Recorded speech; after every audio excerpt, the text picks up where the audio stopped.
I don't think we should be surprised by the chaos. I don't think we should be surprised by the scuffles. There are a huge number of people trying to show their respects, trying to show their anguish at the loss of Benazir Bhutto. Her party, her political party, had said that she had a huge popular power base of support.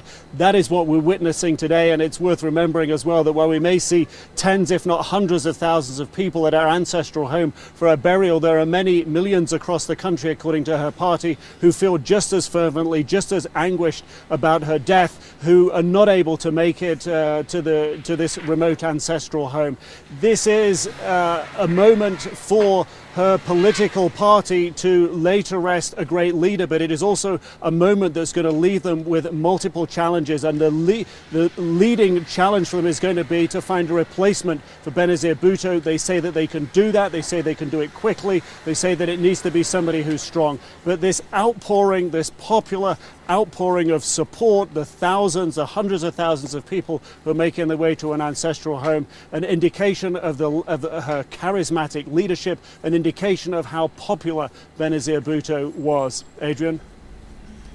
Until yesterday, the course was more or less set for those elections on January the 8th, the elections that were seen by both people there in Pakistan and many in the West, Nick, as a way of bringing some sort of stability to Pakistan. Can they do that now? Will they go ahead?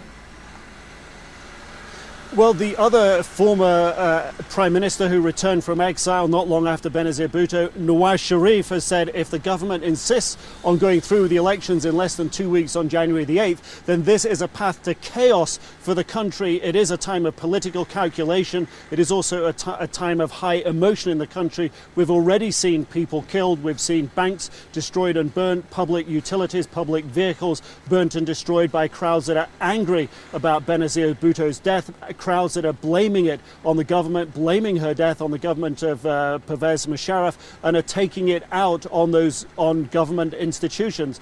The government is trying very hard to keep law and order at this time, but it would seem very, very difficult to hold free, fair and open and inclusive elections, the type of elections that will foster a future democracy that the West and many countries, and indeed many Pakistanis, hope can be held in Pakistan. It would seem a very difficult period for those to be held. We've yet to see which direction the Pakistani People's Party, Benazir Bhutto's party, will choose to go, whether or not they will decide that it is in their interest to go for elections, to have those elections now because of the outpouring of support and anguish that they're witnessing today.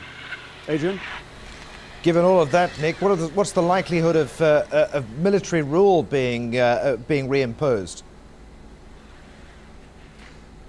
So far, that hasn't happened. That does seem to be by a degree of pressure that's being put on President Musharraf not to impose martial law. There will be mounting pressure if there is continued and growing violence in Pakistan. There will be mounting pressure on him to declare a state of emergency, to put the military and the security forces back in control of the country as he did just a few months ago.